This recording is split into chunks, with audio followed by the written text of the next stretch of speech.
देखिए, आज हम लोग स्टार्ट करेंगे पार्टनरशिप अकाउंटिंग, ठीक है? और पार्टनरशिप जो है वो सीबीएसई का 12th क्लास में बहुत ही इम्पोर्टेंट चैप्टर है, क्योंकि ये बहुत ज़्यादा मार्क्स का एग्ज़ाम में आता है। और यहाँ मैं जो आप लोगों को पढ़ाऊँगा, वो इस तरीके से पढ़ाऊँगा कि अगर आप लोगों ने 11th में अगर हल्का-सा भी पढ़ाई किया हो, तो आप लोग को ये समझ में आएगा, ठीक है? बिल्कुल ही पढ़ाई नहीं किया 11th में तो फिर तो परेशानी होगी। लेकिन अगर थोड़ा-मोड़ा भी पढ़ाई किया है आप लोगों ने 11th में, तो आप लोगों को आसानी होगा इसे समझने में। तो मैं चैप्टर स्टार्ट करने से पहले आप लोगों को कुछ बेसिक्स बताना चाहता हूँ, ताकि जब मैं पढ़ाऊँ तो आप लोगों को बीच में कोई परेशानी ना आए। और इसके बाद भी कोई कॉन्सेप्ट ऐसा होता है जो मुझे पढ़ाते समय लगेगा कि आप लोगों को नहीं आता होगा, तो मैं उसे उसी टाइम डिस्कस करूँगा। तो आइए पहले कुछ बेसिक्स के बारे में जानते हैं।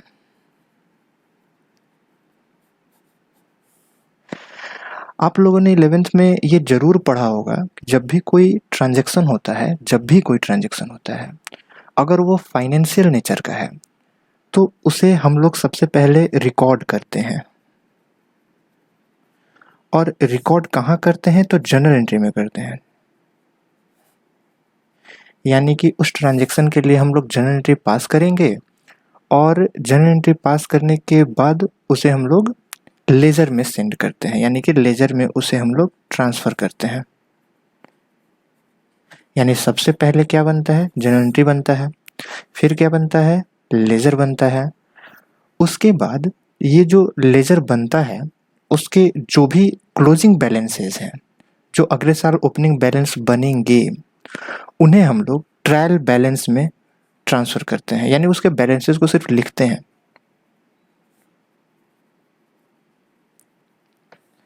इसके बाद ट्रायल बैलेंस में लिखने के बाद इस ट्रायल बैलेंस से हम लोग अपना फाइनेंशियल स्टेटमेंट बनाते हैं। और फाइनेंशियल स्टेटमेंट बनाने का मतलब क्या हो गया कि trading account,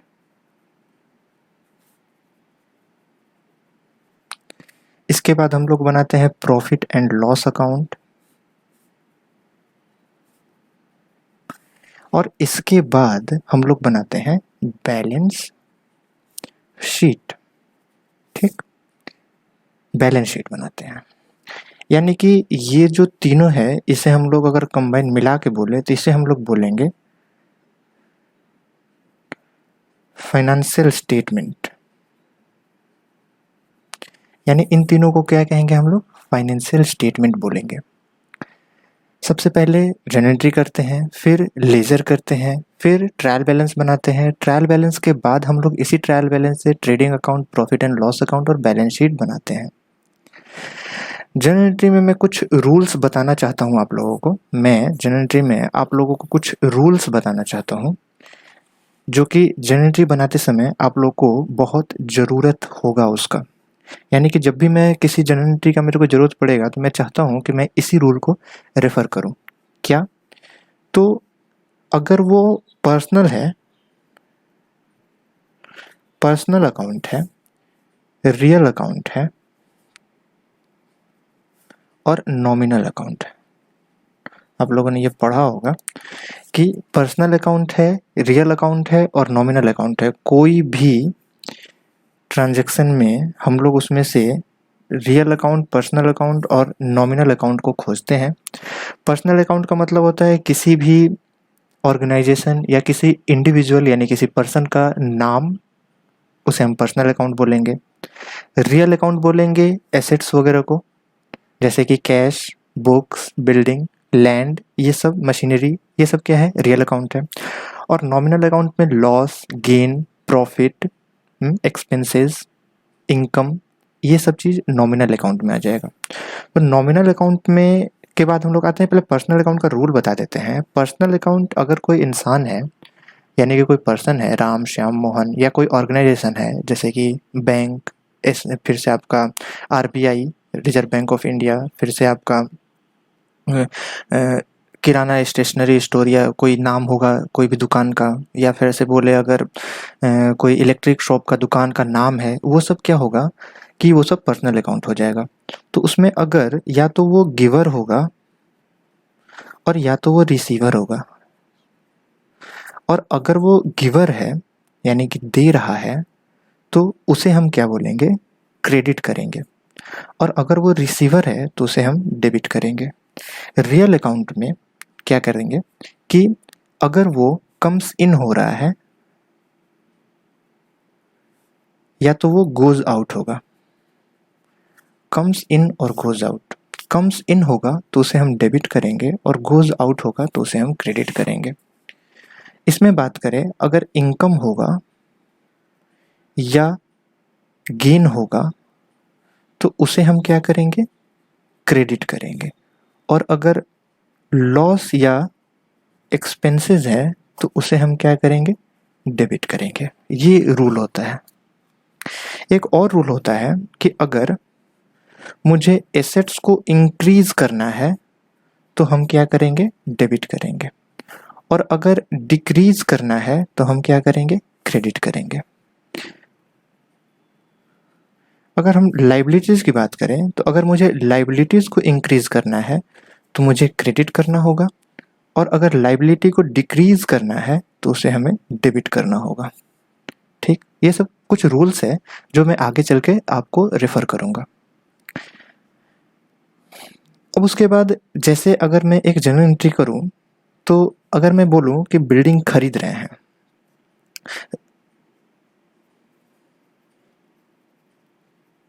building purchased for cash ₹10 lakh, अगर 10 लाख रुपए का अगर हम बिल्डिंग खरीदेंगे तो उसका जर्नल एंट्री क्या हो जाएगा, ये एक एग्जांपल दे रहा हूं मैं।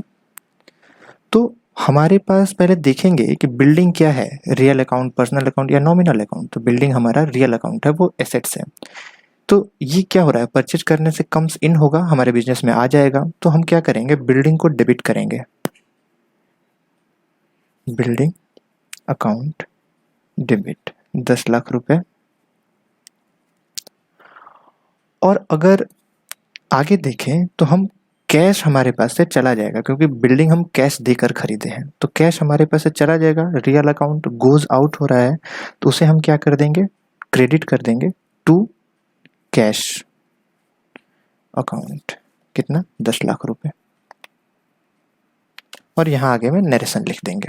ये आप लोग को आता होगा पहले से, बस मैं हल्का सा रिवाइज करा रहा हूँ, मैक्सिमम आधे घंटे का मैं रिवाइज कराऊंगा आप लोगों को।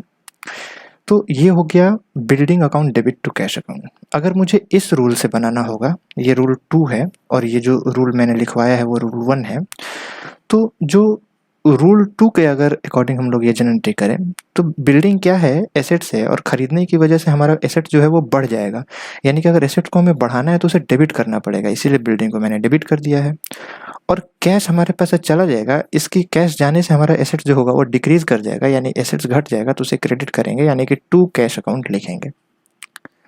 इसके बाद जब अगर हम बिल्डिंग का लेजर बनाएंगे, बिल्डिंग का लेजर बनाएंगे, अगर हम बिल्डिंग का लेजर बनाएंगे, बिल्डिंग अकाउंट बनाएंगे, तो उसमें डेबिट साइड में इसका क्या एंट्री होगा, टू कैश 10 लाख रुपए। और यहीं अगर हम कैश का लेजर बनाएं, अगर हम कैश का लेजर बनाएं, कैश अकाउंट बनाएं, तो यहाँ पे क्या एंट्री होगा, बाई बिल्डिंग। इस तरीके से पोस्टिंग होता है। ठीक है, जनरल से लेजर में पोस्टिंग कैसे होता है, बिल्डिंग डेबिट है तो बिल्डिंग का लेजर बनाते समय डेबिट साइड में टू कैश लिखा जाएगा। कैश जो है वो क्रेडिट है तो कैश अकाउंट बनाते समय क्रेडिट साइड में बाई बिल्डिंग लिखा जाएगा, यानी टू साइड में जो होता है वो टू लिखते हैं, मतलब कि डेबिट साइड में जो होता है वो टू लिखते हैं, और क्रेडिट साइड में जो भी लिखते हैं हम लोग बाई से स्टार्ट करते हैं। ठीक, तो इस तरीके से लेजर में पोस्टिंग होता है। और लेजर में सारे जर्नल एंट्री का जो लेजर में पोस्टिंग होगा उसके बाद हम लोग बैलेंसिंग करते हैं, और जो भी बैलेंसेज आते हैं उसको लेजर के बाद हम लोग बैलेंसेज को ट्रायल बैलेंस में लिखते हैं।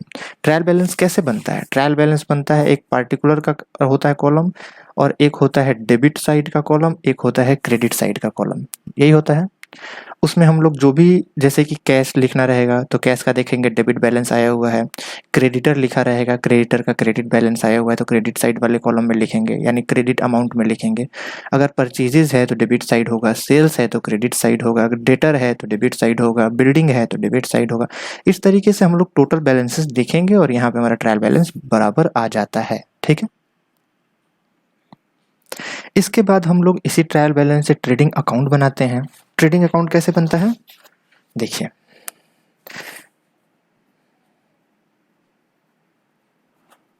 ट्रेडिंग अकाउंट, ट्रेडिंग अकाउंट कैसे बनता है,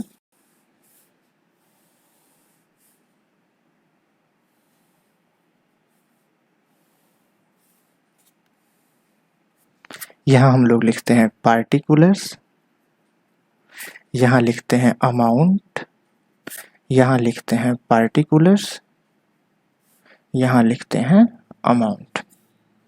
हम लोग सबसे पहले ट्रायल बैलेंस से देख के ओपनिंग स्टॉक लिख देते हैं। जो भी हमारा ट्रायल बैलेंस में ओपनिंग स्टॉक होगा उसे हम लोग यहाँ लिख देंगे। उसके बाद हम लोग क्या करेंगे, परचेजेस लिखते हैं। परचेजेस जो भी होगा उसे हम इनर कॉलम में लिख देंगे और उसमें हम लोग लेस कर देंगे परचेज रिटर्न। ठीक, परचेज रिटर्न जो भी हमारा होगा उसे लेस कर देंगे और जो भी अल्टीमेट जो फिगर आएगा वो उसे हम आउटर कॉलम में लिखेंगे। इसके बाद हम लोग क्या करते हैं, यहाँ पर डायरेक्ट एक्सपेंसेस लिखते हैं। ये डायरेक्ट एक्सपेंसेस क्या होता है, डायरेक्ट एक्सपेंसेस मतलब वैसा एक्सपेंस जिसके होने से हमारे प्रोडक्ट के कॉस्ट पर डायरेक्ट इम्पैक्ट पड़ता है। जैसे कि कुछ एग्जाम्पल्स है जो आपको याद रहना चाहिए।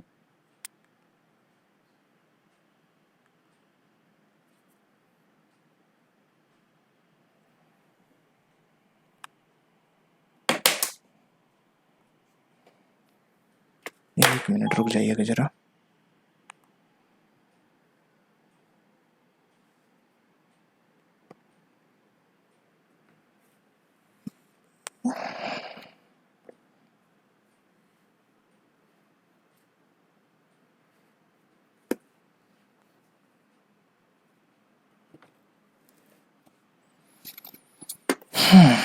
चलिए, वो थोड़ा ऑफ हो गया था, इसका सेटिंग थोड़ा ठीक करना पड़ेगा, अभी तो नहीं कर सकते, अभी आगे बढ़ते हैं। देखिए, तो डायरेक्ट एक्सपेंसेस वैसे एक्सपेंसेस को बोलते हैं जिसका जो इम्पैक्ट है वो डायरेक्ट जो प्रोडक्ट बना रहे हैं उसके कॉस्ट पर पड़ता हो। जैसे इसका एग्जांपल मैं दे रहा हूँ, एग्जांपल आप लोग को याद रखना बहुत ज़रूरी है। जैसे कि कैरेज इनवर्ड, ठीक, एक हो गया वेजेस, एक हो गया वेजेस एंड सैलरी, ठीक, एक हो गया आपका फ्यूल एंड गैसेस। ये सब होता है वो डायरेक्ट एक्सपेंसेस होता है, और दो तीन होता है वो जब आएगा तब मैं बताऊंगा। यहाँ हो गया बाई सेल्स, सेल्स का जो फिगर होगा वो इनर कॉलम में लिखेंगे, लेस कर देंगे सेल्स रिटर्न को, जितना भी होगा जो अमाउंट होगा वो आउटर कॉलम में लिख देंगे। ठीक, यहाँ हम लोग लिखेंगे बाई क्लोजिंग स्टॉक, जो भी फिगर होगा वो हम लिखेंगे। इसके बाद हम क्या करेंगे, इसको बैलेंसिंग करेंगे, यानी कि जो बैलेंस फिगर आएगा वो निकालेंगे। अगर ये वाला साइड अगर ज़्यादा होगा, यानी कि जो ये वाला साइड है अगर ये ज़्यादा होगा तो इसका टोटल हम कर लेंगे और यहाँ लिख देंगे और यही फिगर यहाँ लिखेंगे और इस फिगर में से इन सबको घटा देंगे। जो भी हमारा डायरेक्ट एक्सपेंसेस होगा उसे हम लोग लिखे रहेंगे यहाँ पे, और उसे हम क्या करेंगे, इसमें से ये जो टोटल फिगर हमने निकाला इसमें से इन सबको ऐड करके घटा देंगे, और जो हमारा बैलेंसिंग फिगर आएगा वो अगर इस साइड आ रहा है तो इसे हम लोग बोलेंगे ग्रॉस प्रॉफिट, और जो अमाउंट आएगा वो लिख देंगे। यहाँ लिखेंगे बैलेंसिंग फिगर, और जो हमारा ग्रॉस लॉस आना रहेगा, यानी कि अगर ये वाला साइड ज़्यादा है तो इसका टोटल करके यहाँ लिखेंगे, यही वाला अमाउंट यहाँ लिखेंगे, उसके बाद इसमें से ये दोनों को घटा देंगे। तो जो हमारा फिगर आएगा उसे हम लोग जो बोलेंगे वो बोलेंगे ग्रॉस लॉस, और यहाँ भी हम लोग लिखेंगे बैलेंसिंग फिगर, यानी या तो ग्रॉस प्रॉफिट आएगा या तो ग्रॉस लॉस आएगा, जो आएगा उसे हम लिखेंगे। ऐसे बनता है ट्रेडिंग अकाउंट। इसके बाद बनता है profit and loss account. Profit and loss account, इसके बाद क्या बनता है? प्रॉफिट एंड लॉस अकाउंट बनता है। प्रॉफिट एंड लॉस अकाउंट जो बनता है उसे हम लोग कैसे बनाते हैं? यहां हम लिखते हैं पार्टिकुलर्स, यहां लिखते हैं अमाउंट, यहां लिखते हैं पार्टिकुलर्स और यहां अमाउंट लिखते हैं। अगर ये ग्रॉस प्रॉफिट आया है, अगर ट्रेडिंग अकाउंट में ग्रॉस प्रॉफिट आया है तो उस केस में ये ग्रॉस प्रॉफिट ट्रांसफर हो जाएगा प्रॉफिट एंड लॉस अकाउंट में यहाँ पे, और इसे हम लोग लिखेंगे by gross profit carried down. यहाँ पे होगा बॉट डाउन और यहाँ पे भी होगा बॉट डाउन। यानी कि अगर ग्रॉस प्रॉफिट आया हुआ है तो ग्रॉस प्रॉफिट आपका यहाँ आ जाएगा, जो फिगर आया था सेम टू सेम उसे कॉपी कर देंगे। अगर ग्रॉस लॉस आया हुआ था हमारे ट्रेडिंग अकाउंट बनाते टाइम तो इस ग्रॉस लॉस को यहाँ लिखेंगे। तो यहाँ क्या लिखेंगे? टू ग्रॉस लॉस, और इसे हम यहाँ पे लिख देंगे टोटल वाला अमाउंट। यहाँ भी क्या होगा? कैरेट डाउन हो जाएगा। ठीक है, सीडी का फुल फॉर्म क्या होता है? Carried down. उसके बाद जितना भी इनडायरेक्ट एक्सपेंसेस हैं, जितना भी इनडायरेक्ट एक्सपेंसेस है, मैं अभी आपको थोड़ा सा डायरेक्ट एक्सपेंसेस और इनडायरेक्ट एक्सपेंसेस के बारे में बताऊंगा आप लोग को, लेकिन अभी चलिए मैं बताता हूँ यहाँ पे कि इनडायरेक्ट एक्सपेंसेस को यहाँ लिखते हैं।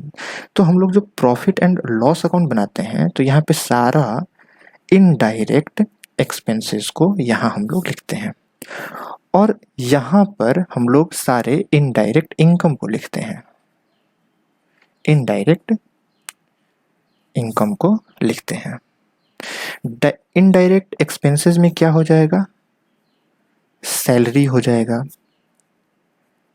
सैलरी एंड वेजेस हो जाएगा। एक बात गौर करिएगा, वेजेज एंड सैलरी लिखा रहेगा तो उसे डायरेक्ट एक्सपेंसेस बोलेंगे, और अगर सैलरी एंड वेजेस लिखा रहेगा तो उसे इनडायरेक्ट एक्सपेंसेस बोलेंगे। इससे होगा क्या कि wages and salary trading account में जाएगा और salary and wages profit and loss account में जाएगा। ठीक है, ठीक है। इसके बाद अगर हम करें कमीशन पेड, यानी कि किसी को कमीशन देंगे वो। उसके बाद अगर हम बात करें इंटरेस्ट पेड, उसके बाद रेंट पेड। ठीक, उसके बाद क्या हो गया? Rent paid. उसके बाद और भी कोई इनडायरेक्ट एक्सपेंसेस है वो भी हम लिखेंगे।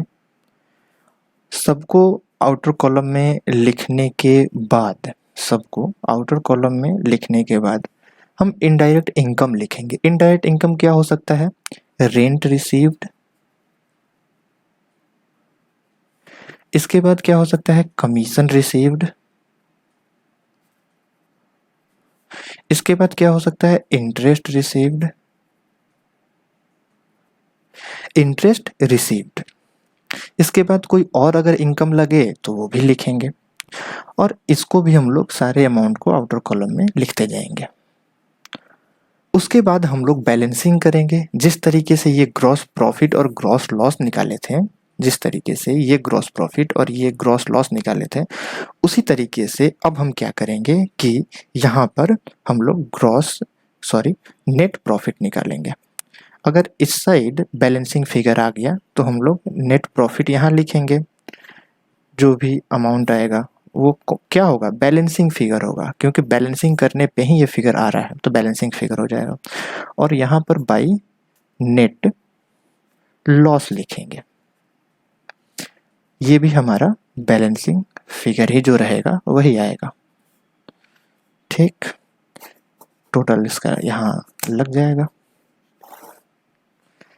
इस तरीके से हम लोग जो ट्रेडिंग अकाउंट और प्रॉफिट एंड लॉस अकाउंट बनाते हैं, ठीक है, अच्छी बात है। इसके बाद क्या बनता है? इसके बाद बनता है बैलेंस शीट। इसके बाद क्या बनता है? बैलेंस शीट बनता है।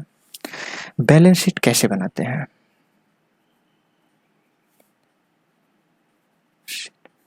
अभी आपको मैं ट्रेडिंग अकाउंट और प्रॉफिट एंड लॉस अकाउंट के बारे में कुछ कुछ और बताऊंगा, लेकिन जैसे जैसे टाइम आएगा बताने का मैं बताते जाऊंगा। टाइम आने का मतलब क्या? टाइम आने का मतलब ये कि जब उस तरीके का कॉन्सेप्ट आपको पढ़ने के लिए आएगा, यानी क्वेश्चन में आएगा, तो उस टाइम में उसे बता दूंगा। यहाँ हम लोग जो लिखते हैं वो लिखते हैं लाइबिलिटी, यहाँ लिखते हैं अमाउंट, यहाँ लिखते हैं हम लोग एसेट्स, और यहाँ भी अमाउंट लिखते हैं, ठीक है। क्या करते हैं कि हम लोग यहाँ पे देखो क्या है कि हो सकता है कि कैपिटल ऊपर लिखा हो और लाइबिलिटीज नीचे लिखा हो, क्योंकि लाइबिलिटी साइड में कैपिटल और लाइबिलिटीज दोनों लिखते हैं। तो मैं यहाँ ऊपर में कैपिटल लिख रहा हूँ क्योंकि मुझे यही सही लगता है, और अगर आप ऊपर कैपिटल लिखते हैं तो नंबर नहीं कटता है, ठीक है। ये अपना अपना प्रेजेंटेशन का बात है। तो अगर हम बात करें तो यहाँ पे अगर हम कैपिटल लिखते हैं तो कैपिटल जो होगा वो यहाँ पे कैपिटल अकाउंट की तरफ पे लिख देंगे इनर कॉलम में, जो भी हमारा ओपनिंग कैपिटल होगा उसमें हम लेस कर देंगे। क्या करेंगे? ड्राइंग्स को। ड्राइंग्स क्या होता है? जो ओनर पैसा निकाल लेता है बिजनेस से पर्सनल यूज के लिए, उसे हम ड्राइंग्स बोलते हैं। तो जितना भी ड्राइंग्स का अमाउंट क्वेश्चन में दिया रहेगा उसे हम यहाँ पे लेस कर देंगे। ऐड करेंगे, क्या ऐड करेंगे? नेट प्रॉफिट को। नेट जो भी नेट प्रॉफिट है उसे हम यहाँ पर ऐड कर देंगे। नेगेटिव फिगर को ब्रैकेट में लिखते हैं ताकि जब कैलकुलेशन यहाँ से ऐड करें तो थोड़ा याद रहता है। आपको बहुत जगह देखने को मिल जाएगा कि ब्रैकेट में करके लिखा हुआ है। और उसके बाद जो इसका अमाउंट आएगा कैलकुलेशन करने के बाद उसे हम आउटर कॉलम में लिखेंगे। इसके बाद यहाँ पे लाइबिलिटी स्टार्ट करेंगे, जैसे कि सन्ड्री क्रेडिटर्स हो गया। फिर बात करें तो लोन हो गया, आपका बैंक ओवरड्राफ्ट हो गया। ये बैंक ओवरड्राफ्ट क्या है कि आपके अकाउंट में अगर 5,000 रुपये है, बैंक अकाउंट में अगर आपके 5,000 रुपये है, तो उस केस में अगर आप वहाँ से 6,000 रुपये निकाल देंगे तो आपका जो बैंक का जो बैलेंस है वो -1,000 हो जाएगा। और -1,000 को ही बैंक ओवरड्राफ्ट बोलते हैं, यानी कि 1,000 बैंक का नेगेटिव बैलेंस है, और इसे ही दूसरी भाषा में क्या बोलेंगे कि बैंक ओवरड्राफ्ट है 1,000 रुपये का। तो जितना पैसा था नहीं उससे ज़्यादा निकाल लिए तो उसे हम बैंक ओवरड्राफ्ट बोलेंगे, और ओवरड्राफ्ट हमारे लिए लाइबिलिटी है। तो यहाँ पे 1,000 लिख देंगे। फॉर्मेट बना रहा हूँ इसीलिए कोई यहाँ पे फिगर नहीं लिख रहा हूँ, इसीलिए मैं इसे काट दिया। लोन का फिगर होगा, क्रेडिटर्स का फिगर होगा। इसके बाद अगर हम एसेट्स की बात करें, ठीक है, एसेट्स की बात करें तो क्या क्या एसेट्स हो सकता है हमारे पास? एक तो हो सकता है कि हो लैंड हो, एक हो सकता है बिल्डिंग हो सकता है फर्नीचर हो। देखिए यहाँ पे मैं कोई भी चीज़ फुल फाइनल नहीं लिख रहा हूँ। फुल फाइनल मतलब कि इसके अलावा कोई चीज़ आएगा ही नहीं। मैं एक एग्जांपल और एक फॉर्मेट बना के दिखा रहा हूँ। एसेट्स में इसके अलावा बहुत चीज़ हो सकता है, लाइबिलिटी में इसके अलावा बहुत चीज़ हो सकता है, ठीक है। तो कुछ कुछ आइटम ही मैं लिख रहा हूँ। तो फर्नीचर हो गया, फिर हम यहाँ पे बोल सकते हैं कि डेटर हो जाएगा, ठीक है। डेटर, इसे डेबिटर नहीं बोलते हैं, बहुत लोग डेबिटर बोलते हैं, बी यहाँ पे साइलेंट होता है, इसे हम लोग डेटर बोलते हैं, ठीक है। तो उसके बाद बात करें हम लोग तो कैश आ गया, बैंक आ गया। बैंक में अगर आपका पॉजिटिव बैलेंस है तो यहाँ पे लिखते हैं हम लोग, यानी कि बैंक में अगर पैसा है यानी कि प्लस में बैलेंस मेरा चल रहा है तो वो हमारे लिए एसेट्स है, तो हम एसेट साइड में लिखेंगे। तो इस तरीके से हमारा बैलेंस शीट भी बन जाएगा, और जो भी फिगर होगा उसे हम लिखेंगे।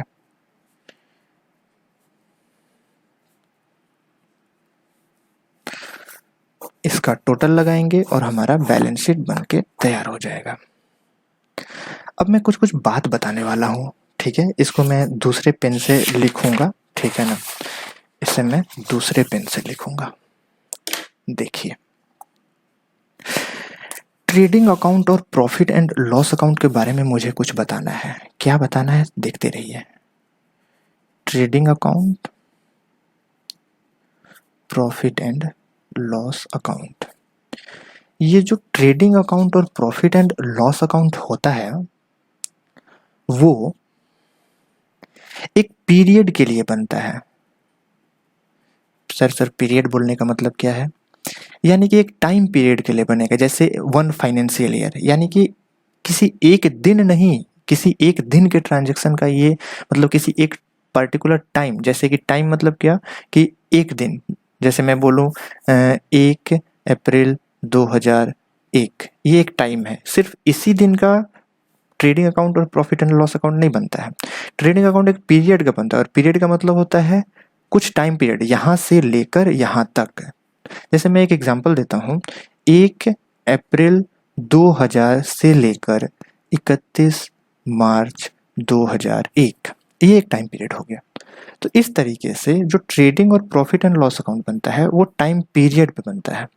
लेकिन अगर हम बैलेंस शीट की बात करें तो बैलेंस शीट एक पार्टिकुलर डेट को बनता है, एक पार्टिकुलर डेट को बनता है। जैसे कि बैलेंस शीट हो सकता है कि ये बैलेंस शीट बना हो 31 मार्च 2001, यानी कि जब भी बैलेंस शीट बनता है तो किसी एक डेट को बनता है। इसीलिए जब अगर हम बैलेंस शीट की बात करें तो बैलेंस शीट के आगे लिखा रहता है as on that date, as on 31 March 2001 हो सकता है, ठीक है। तो एज ऑन लिखा रहता है, यानी बैलेंस शीट किसी एक दिन के एसेट्स और लाइबिलिटी का डिटेल देता है। देखिए यहाँ पर किसी एक दिन बोलने का मतलब कि उस दिन मेरे पास लैंड कितना है। हो सकता है कि इसके पहले कम हो या ज़्यादा हो, बीच में बेच दी हो, लेकिन हम सिर्फ 31 मार्च 2001 की बात कर रहे हैं और इस दिन मेरे पास कितना लैंड है वही बताएगा। बिल्डिंग उस दिन कितना है, इस तरीके से हमारा जो एक पर्टिकुलर फिगर है वो किसी न किसी एक दिन का बताया जा रहा है, यानी किसी एक टाइम का बताया जा रहा है। पर जो प्रॉफिट एंड लॉस अकाउंट बनता है या ट्रेडिंग अकाउंट बनता है वो एक पीरियड का होता है। यानी कि ये जो ओपनिंग स्टॉक है वो ओपनिंग स्टॉक स्टार्टिंग में था। ये जो परचेजेज है वो पूरे ईयर, यानी पूरे ईयर में कितना परचेज किए हैं वो टोटल ऐड किया हुआ है, ठीक है। उसके बाद अगर हम बात करें जो परचेज रिटर्न है, यानी इस पूरे ईयर में कितना परचेज रिटर्न किया है वो टोटल दिया हुआ है, किसी एक दिन का परचेज रिटर्न नहीं बता रहा है। ये पूरे का पूरे टाइम पीरियड, जैसे टाइम पीरियड मैंने जो एग्जांपल लिया था वो 1 अप्रैल 2000 से लेकर 31 मार्च 2001 तक का लिया था। तो ये जो परचेज रिटर्न है वो पूरे टाइम का है। सेल्स पूरे साल भर का दिया हुआ है, सेल्स रिटर्न पूरे साल भर का दिया। यानी कि जो ट्रेडिंग अकाउंट और profit and loss account, profit and loss account में जैसे ये सैलरी है वो पूरे साल का सैलरी है, ठीक है। Salary and wages, commission paid, ये सब पूरे साल के एक्सपेंसेस हैं। तो जो ट्रेडिंग अकाउंट बनता है और प्रॉफिट एंड लॉस अकाउंट बनता है वो पूरे पूरे एक साल के लिए बनता है, यानी एक टाइम पीरियड के लिए बनता है। और जो बैलेंस शीट है वो किसी एक दिन को बनाया जाता है, और वो किसी एक दिन स्पेसिफिक टाइम का, स्पेसिफिक मतलब उसी समय का, ठीक है, एसेट्स और लाइबिलिटी का डिटेल बताता है। एक बात और ट्रेडिंग अकाउंट में बहुत अच्छे तरीके से आप लोग सुन लीजिए, ऐसा बहुत लोगों को नहीं पता होता है, ठीक है। आप लोग, बहुत लोगों का बोलने का मतलब 11th में जो नहीं अच्छे से पढ़े उन्हें नहीं पता होता है। तो क्या होता है कि ट्रेडिंग अकाउंट और प्रॉफिट एंड लॉस अकाउंट बनाते समय एक्रूअल बेसिस फॉलो होता है। क्या फॉलो होता है? Accrual basis. एक्रूअल बेसिस का मतलब क्या होता है? एक्रूअल बेसिस का मतलब होता है कि पूरे साल में जो एक्सपेंस हुआ है या जो भी इनकम हुआ है उसे हम लिखेंगे, चाहे उसका पेमेंट हुआ है या नहीं हुआ है। इसका मतलब समझे? फिर से समझिए।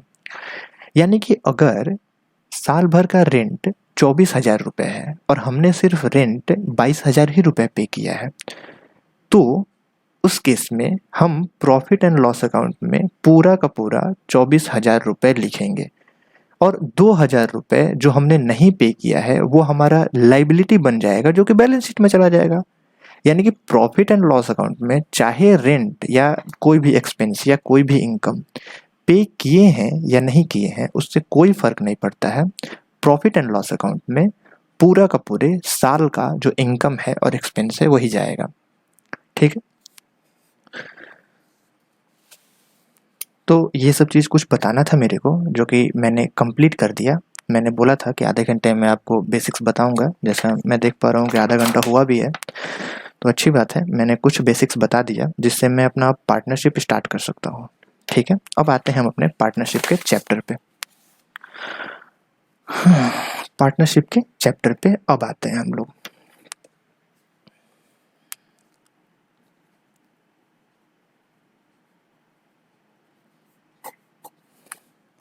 देखिए, इससे पहले मैं जो भी बता रहा था आप लोगों को, इससे पहले मैं जो भी बता रहा था आप लोगों को, वो जो था वो किसी एक ओनर के बारे में बता रहा था, यानी वो सोल प्रोप्राइटरशिप के बारे में बता रहा था। सोल प्रोप्राइटरशिप मतलब कि सारे बिजनेस का जो मालिक होगा वो कोई एक पर्सन होगा, ठीक है, यानी एक उसका ओनर होगा। लेकिन क्या होता है कि एक ओनर है तो वो जो भी पैसा लगाएगा वो उसका कुछ लिमिटेशन है, मतलब कि एक ओनर ज़्यादा से ज़्यादा अपना कितना पैसा लगाएगा, एक लिमिटेशन है, एक अकेला आदमी कितना पैसा लगाएगा, ठीक है। तो और एक अकेला आदमी पैसा कम लगाएगा अगर, तो प्रॉफिट भी कम कमाएगा। और बिजनेस बढ़ाने के लिए कहीं ना कहीं कैपिटल बहुत ज़्यादा लगाना ज़रूरी है, यानी कि बिजनेस अगर मुझे ग्रो करना है तो जितना कैपिटल लगाया है उससे ज़्यादा लगाना पड़ता है। तो जैसे जैसे बिजनेस ग्रो करता है, जैसे जैसे बिजनेस ग्रो करता है तो हमें कैपिटल की आवश्यकता पड़ती है। और कैपिटल लेने के लिए हो सकता है कि हम किसी और से बोलें कि आओ मेरे बिजनेस में तुम भी मिल जाओ, जो प्रॉफिट होगा वो साथ में मिल बांट के खाएंगे, ठीक है। यानी कि अगर कोई एक ओनर है और उसका बिजनेस है तो वो जो कैपिटल लगाएगा, जो कैपिटल लगाएगा, जो पैसा लगाएगा वो अकेले लगाएगा, और इससे जो प्रॉफिट होगा वो भी अकेले ही लेगा। इसे बोलते हैं सोल प्रोप्राइटरशिप। इसे क्या बोलते हैं? Sole proprietorship.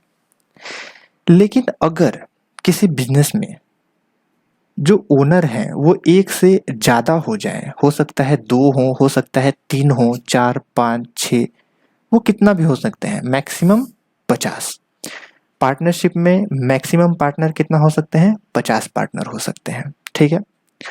तो मान लेते हैं कि अगर किसी बिजनेस में किसी पार्टनरशिप में अगर 3 पार्टनर हैं तो वो तीनों मिल के क्या करेंगे कि कैपिटल लगाएंगे, तीनों मिल के कैपिटल लगाएंगे तो ज़्यादा पैसा लगाएंगे, और ये पैसा कहाँ चला जाएगा? बिजनेस में चला जाएगा, और इससे प्रॉफिट भी जो होगा वो ज़्यादा होगा, प्रॉफिट भी क्या होगा? वो ज़्यादा होगा, और ये प्रॉफिट तीनों मिल बांट के खाएंगे। तो इससे क्या होगा? बिजनेस बड़ा होगा तो प्रॉफिट ज़्यादा होगा, तो प्रॉफिट ज़्यादा होगा तो तीनों मिल के खाएंगे। जो ये बिजनेस का फॉर्मेट है इसे हम लोग क्या बोलते हैं? पार्टनरशिप। और जो ये बिजनेस का फॉर्मेट है ये होता है सोल प्रोप्राइटरशिप।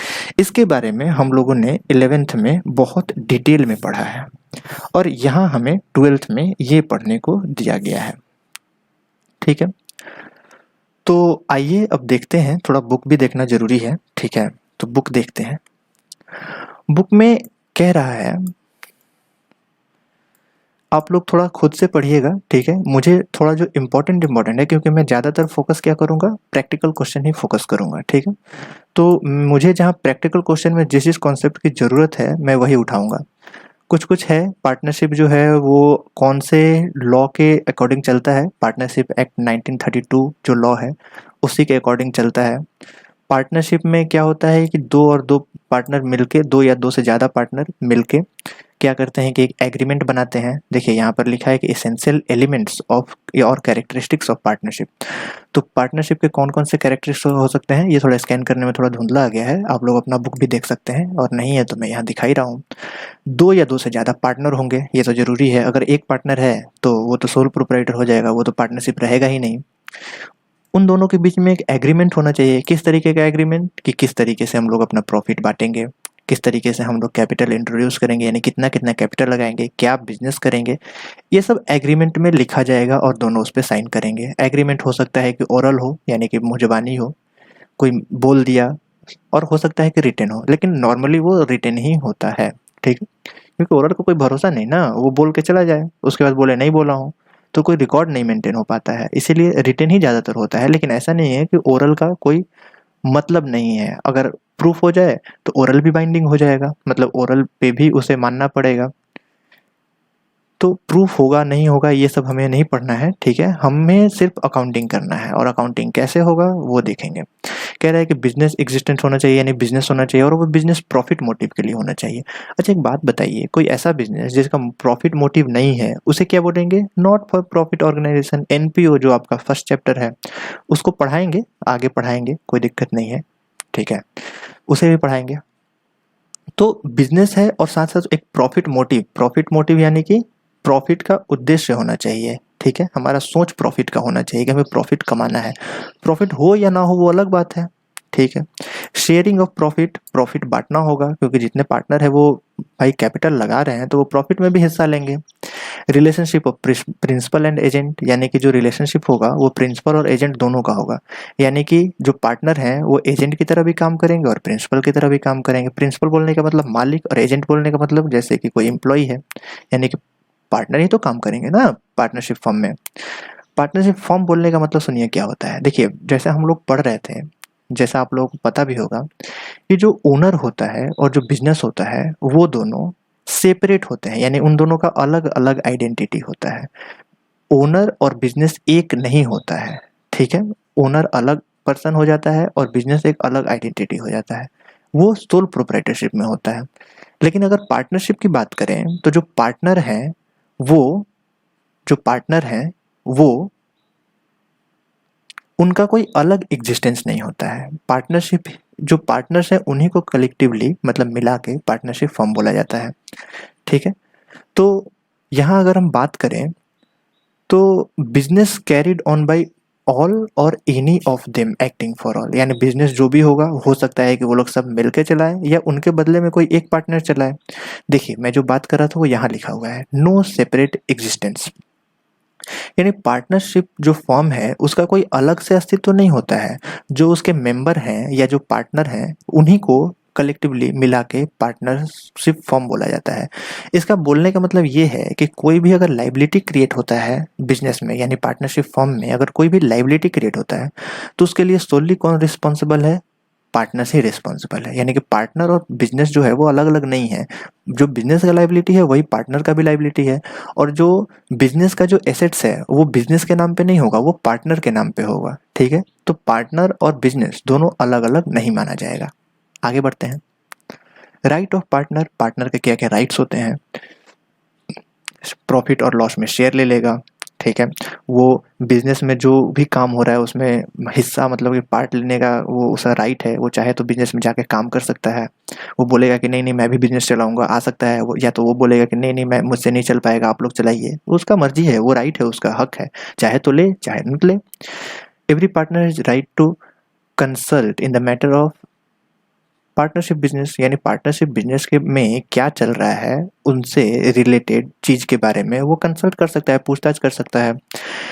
वो एवरी पर्सन के पास मतलब जो एवरी पार्टनर है उनके पास राइट है कि वो जो पार्टनरशिप में जो भी अकाउंटिंग चल रहा है उसे वो लेके देख सकता है और उसका कॉपी भी ले सकता है। फिर कह रहा है कि every partner has right to disallow the admission of new partner, यानी कि हर पार्टनर के पास ये राइट है कि नया पार्टनर एडमिशन मतलब कि कोई नया पार्टनर बिजनेस में आएगा कि नहीं आएगा वो उसका डिसीजन हो सकता है। जैसे मान लीजिए 4 पार्टनर है, 3 पार्टनर मिलके एक पार्टनर नया लेके आए और बोले कि इसे भी पार्टनर रख लिया जाए। अगर एक इकलौता पार्टनर वो बोल दिया कि नहीं नहीं रखना है तो वो 3 मिलके भी वो उस पार्टनर को नहीं रख सकते हैं, यानी कि हर एक पार्टनर का राइट है कि वो नया पार्टनर रखने देगा या नहीं देगा, ठीक है। उसके बाद बात करें तो पार्टनर्स जो है every partner is the joint owner of the partnership property. मैंने बताया था कि जो पार्टनरशिप में जो भी प्रॉपर्टी है उसका जो ओनरशिप होता है वो पार्टनरशिप बिजनेस का नहीं होता है, वो पार्टनर्स का होता है, ठीक है। तो पार्टनरशिप जो प्रॉपर्टी है वो कौन उसका ओनर होगा? वो पार्टनर्स ओनर होंगे। और कैसे ओनर होंगे? ज्वाइंटली ओनर होंगे, कोई एक ओनर नहीं होगा उसका। ऐसा नहीं है कि mister A B C 3 partner हैं तो जो बिल्डिंग है वो मिस्टर ए के नाम पे होगा, ऐसा नहीं हो सकता है। जो होगा वो ए बी सी तीनों के नाम पे मिला के होगा, यानी ज्वाइंटली ओनरशिप हो जाएगा। यहाँ पे एक बहुत इंपॉर्टेंट चीज लिखा हुआ है कि if partner is given loan to the firm he has a right to receive interest at agreed rate, यानी कि अगर पार्टनर ने फर्म को यानी बिजनेस में पार्टनरशिप फर्म में अगर कोई लोन दिया है, यानी हो सकता है कि पार्टनरशिप फर्म को कोई नया प्रोजेक्ट के लिए पैसा का जरूरत है तो वो हो सकता है बाहर से लेने जाए, तो एक पार्टनर के पास पैसा है तो वही दे दिया। यानी अगर कोई पार्टनर ने पार्टनरशिप फर्म को लोन दिया है तो उस केस में जो उसे लोन पर इंटरेस्ट मिलेगा, क्योंकि कोई भी व्यक्ति अपना पैसा देगा तो उसके बदले तो इंटरेस्ट लेगा ही। कि कोई भी किसी को लोन देगा तो वो उससे लोन का तो पैसा बाद में लेगा जब उसका टाइम खत्म हो जाएगा लोन का टाइम का, लेकिन उस पे साथ साथ इंटरेस्ट भी तो लेगा। तो वो जो पार्टनर है उसे लोन पर इंटरेस्ट दिया जाएगा, और कितने रेट पे दिया जाएगा, जो एग्रीड रेट हो, यानी कि जो भी डिसाइड किया गया हो आपस में मिलके। और अगर कुछ भी नहीं डिसाइड किया गया है तो उसे 6% पर एनम का देना पड़ेगा। अब हमें इससे क्वेश्चन में काम आएगा। अगर क्वेश्चन में दिया रहे कि पार्टनर ने पार्टनरशिप फर्म को लोन दिया है, और अगर वो लोन पे इंटरेस्ट नहीं दिया है, क्वेश्चन में इंटरेस्ट के बारे में कोई डिटेल नहीं दिया है, तो हम 6% पर एनम यानी हर साल का 6% इंटरेस्ट उसे दे देंगे। और अगर दिया हुआ है 7%, 8%, 10%, 12%, कुछ भी दिया हुआ है, तो जो दिया है उसे लेंगे। ठीक है, यानी हमें यहाँ पे यही देखना है कि अगर क्वेश्चन में इंटरेस्ट का डिटेल नहीं दिया है, interest on loan by the partner, तो उस केस में हम क्या करेंगे, 6% का इंटरेस्ट लगा देंगे। अगर डिटेल नहीं दिया है, डिटेल दिया है तो वही लेंगे। कह रहा है कि अगर कोई पार्टनर कोई एक्सपेंस इंकर कर देता है तो उसे उसका इंडेमनीफाई हो जाएगा। इंडेमनीफाई मतलब भरपाई हो जाएगा। यानी कि एक बात बताइए, जैसे एक पार्टनर टहल रहा था और उसे एक पर्सन मिल गया, और वो पर्सन पार्टनरशिप फर्म को उधार सामान बेचता था। वो पर्सन बोला कि आपके फर्म को मैंने उधार सामान बेचा था, तो आप मेरे को पैसा दे दीजिए। पार्टनर के पास पैसा था, उसने दे दिया। तो पार्टनर चाहे तो जितना पैसा उसने दिया उसे, वो आके पार्टनरशिप फर्म में आके और उतना पैसा वापस ले सकता है, यानी कि उसका भरपाई ले सकता है जो एक्सपेंस उसने कर दिया। ठीक है। इसके बाद every partner has a right to retire from the firm. चाहे कोई भी पार्टनर चाहे वो रिटायर हो सकता है, लेकिन उसे एक प्रॉपर नोटिस देना पड़ेगा। ऐसे नहीं कि बिना बताए चला गया। वो बता दे कि मैं जा रहा हूँ, मैं रिटायर होने वाला हूँ। एक प्रॉपर नोटिस बोलने का मतलब कि कुछ टाइम भी होना चाहिए। ऐसा नहीं कि आज से मैं नहीं आऊँगा। हो सकता है कि बिजनेस के पार्टनरशिप फर्म में बहुत सारा काम है और वो बोल दिया मैं नहीं आऊँगा। ऐसा भी नहीं होता है। वो हो सकता है 1 महीने का पहले नोटिस दे दे कि मैं 1 महीने बाद नहीं आऊँगा, ताकि सब आपस में मिल बैठ के और बात कर ले कि आपका कितना पैसा बनता है, कितना नहीं बनता है। इस तरीके से डिसीजन ले ले वो लोग साथ में। ठीक, आगे बढ़ते हैं। देखिए क्या होता है कि एक लिमिटेड लायबिलिटी पार्टनरशिप होता है, और लिमिटेड लायबिलिटी पार्टनरशिप में limited liability partnership act 2008 applicable होता है। ये लॉ उस पर एप्लीकेबल होता है। जैसे कि पार्टनरशिप में partnership Indian partnership act 1932 applicable होता है, उसी तरीके से एक लिमिटेड लायबिलिटी पार्टनरशिप होता है। ये लिमिटेड लायबिलिटी का मतलब क्या है? हाँ, नाम से ही इसका नाम पता चल रहा है कि लिमिटेड होगा उसका लायबिलिटी। जैसे मैंने आपको बताया कि अगर कोई पार्टनरशिप फर्म है, उसमें किसी वजह से इतना लोन ले लिया कि उसका सारा एसेट्स बेचने के बाद भी, यानी पार्टनरशिप फर्म का सारा एसेट्स बेचने के बाद भी पैसा नहीं चुका पा रहा है वो फर्म, तो जितना पैसा घट रहा है वो पैसा पार्टनर्स को अपने घर से लाना पड़ेगा, चाहे वो कितना भी पैसा हो। यानी कि अनलिमिटेड लायबिलिटी हो जाता है पार्टनर का, कि उसे चाहे वो लायबिलिटी कितना भी हो उसे पार्टनर को देना ही पड़ेगा। ठीक है, अपना घर बेच के, अपना जमीन बेच के, पर्सनल प्रॉपर्टी बेच के देना पड़ता है पार्टनर्स को। तो इस चीज़ से बचने के लिए एक नया कॉन्सेप्ट लाया गया 2008 में। इसके लिए लॉ बनाया गया जो कि लिमिटेड लायबिलिटी पार्टनरशिप एक्ट 2008 बनता है।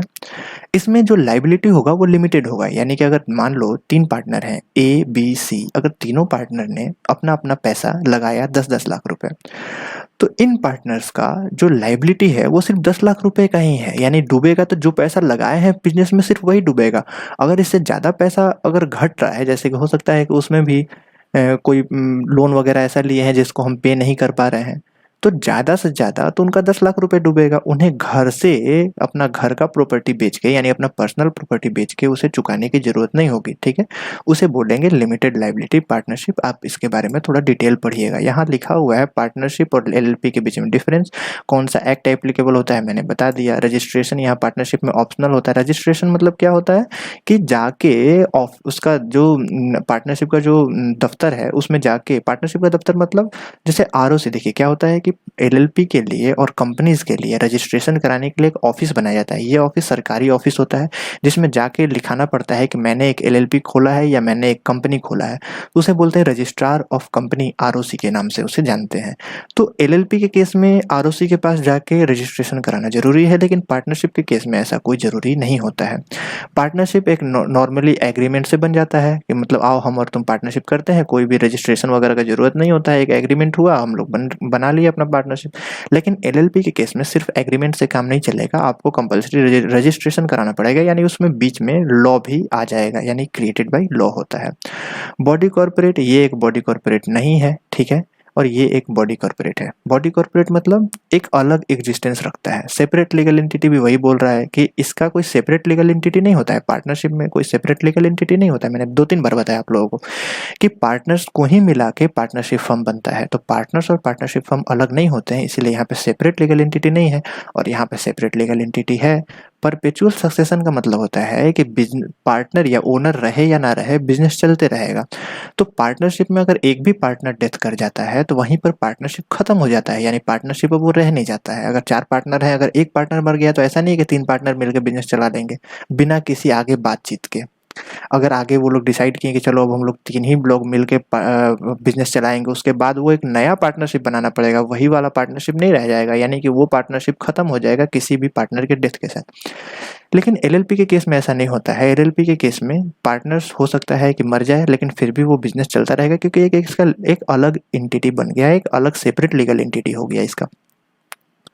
पार्टनरशिप में मिनिमम 2 रहेंगे, क्योंकि एक से अगर 2 से कम हुए तो 1 हो जाएंगे, और एक में तो सोल प्रोप्राइटरशिप बन जाता है। तो मिनिमम 2 पार्टनर रहेंगे और मैक्सिमम 50 पार्टनर रहेंगे। एलएलपी में ऐसा कोई लिमिट नहीं होता है, 2 मिनिमम रहेंगे और मैक्सिमम कुछ भी हो सकते हैं। ओनरशिप ऑफ एसेट्स, एसेट्स का ओनरशिप कौन लेगा? भाई पार्टनर लेगा, क्योंकि अलग सेपरेट लीगल एंटिटी रहेगा तब तो वो अपने नाम से कोई चीज़ खरीद पाएगा। लेकिन एलएलपी का सेपरेट लीगल एंटिटी होता है, इसीलिए एलएलपी के केस में इंडिपेंडेंट वो अपना ओन एसेट्स को ओन कर सकता है। इसके बाद बात करते हैं लाइबिलिटी। लाइबिलिटी जो होता है पार्टनरशिप में अनलिमिटेड होता है और एलएलपी में लिमिटेड लाइबिलिटी होता है।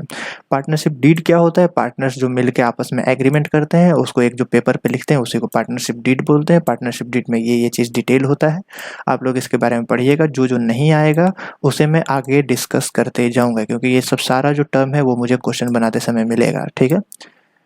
एक बहुत ही इम्पॉर्टेंट चीज़ यहाँ लिखा हुआ है, इसे आप लोग मार्क कर लीजिएगा, ठीक है। Rules applicable in the absence of partnership deed, यानी कि अगर पार्टनर्स के बीच में किसी बात पे समझौता नहीं हुआ है तो उस केस में हम उसे क्या मानेंगे? 2 चीज़ बहुत इंपॉर्टेंट है, पहला प्रॉफिट शेयरिंग रेशियो और दूसरा इंटरेस्ट ऑन कैपिटल। ये सब आप अगर ज़्यादा याद ना भी करें तो क्वेश्चन चल जाएगा काम, लेकिन इसे तो आप लोग को रट के रखना है, यानी कि आपके खून में होना चाहिए ये चीज़। क्या कि अगर प्रॉफिट शेयरिंग रेशियो क्वेश्चन में नहीं दिया हुआ है तो उस केस में जो प्रॉफिट होगा वो बराबर बांटा जाएगा, भले एक पार्टनर 1 लाख लगाया है और दूसरा पार्टनर 10 लाख लगाया है।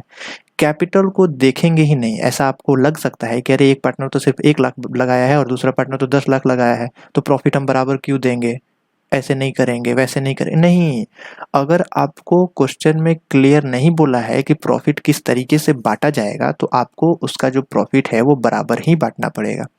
और दूसरा जो है वो इंटरेस्ट ऑन कैपिटल के बारे में है कि इंटरेस्ट ऑन कैपिटल नहीं था, इंटरेस्ट ऑन लोन, ये इंपॉर्टेंट है। पहला और 5वां इंपॉर्टेंट है। तो अगर इंटरेस्ट ऑन लोन है वो 6% देना होगा, जैसे मैंने आपको पहले बताया है, एक टॉपिक आया था ऊपर में वो मैंने बता दिया है। तो 6% का इंटरेस्ट उसे लोन पर मिलेगा पार्टनर को, ठीक है। आगे बढ़ते हैं। इसके बाद देखिए यहाँ पर profit and loss appropriation account है, ये क्या होता है मैं बताता हूँ। देखिए प्रॉफिट एंड लॉस अकाउंट जब हम बनाते थे तो सोल प्रोप्राइटरशिप का जो प्रॉफिट एंड लॉस अकाउंट बनाते थे, आइए आप कॉपी में देखते हैं, बहुत देर से बुक में देख लिए। अगर हम बात करें प्रॉफिट एंड लॉस अकाउंट, तो ये जो प्रॉफिट है, जैसे अगर हम बात करें अगर सोल प्रोप्राइटरशिप की, तो सोल प्रोप्राइटरशिप में सोल प्रोप्राइटर बोलने का मतलब जहाँ पे एक ओनर था, तो सोल प्रोप्राइटरशिप के अगर बारे में हम बात करें तो ये जो प्रॉफिट था वो पूरा सोल प्रोप्राइटर यानी जो इस बिजनेस का ओनर था उसका हो जाता था। यहाँ पर तो एक ओनर था, अगर मान लेते हैं यहाँ पे 4 ओनर हैं तो चारों ओनर को ये प्रॉफिट बटेगा, और कैसे बटेगा वो क्वेश्चन में दिया रहेगा। प्रॉफिट शेयरिंग का रेशियो, ठीक है, अनुपात दिया रहेगा, प्रॉफिट शेयरिंग का रेशियो दिया रहेगा, उस रेशियो में बांट देंगे। जैसे मान लेते हैं कि अगर 2 पार्टनर हैं ए और बी, और यहाँ पर जो प्रॉफिट आया है वो 10,000 रुपये आया है, और यहाँ पे लिखा हुआ है कि प्रॉफिट इक्वली शेयर करना है, तो ए को 5,000 और बी को 5,000।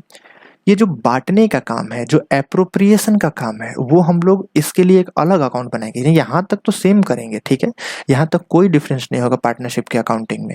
इसके बाद इस प्रॉफिट को हम लोग एक profit and loss appropriation account बनाएँगे। जैसा देखिए यहाँ पे पीडीएफ में दिख रहा है बगल में, यहाँ देखिए, ये लिखा हुआ है कि profit and loss transfer from profit and loss account. ये जो प्रॉफिट जो है, जैसे हम लोग ग्रॉस प्रॉफिट यहाँ पे देखिए ना, ये जो ग्रॉस प्रॉफिट यहाँ आया था, इसे हम लोग प्रॉफिट एंड लॉस अकाउंट में यहाँ पे सेंड कर दिए थे। तो इसी तरीके से ये जो प्रॉफिट है वो profit and loss appropriation account में यहाँ पर आ जाएगा, ठीक है?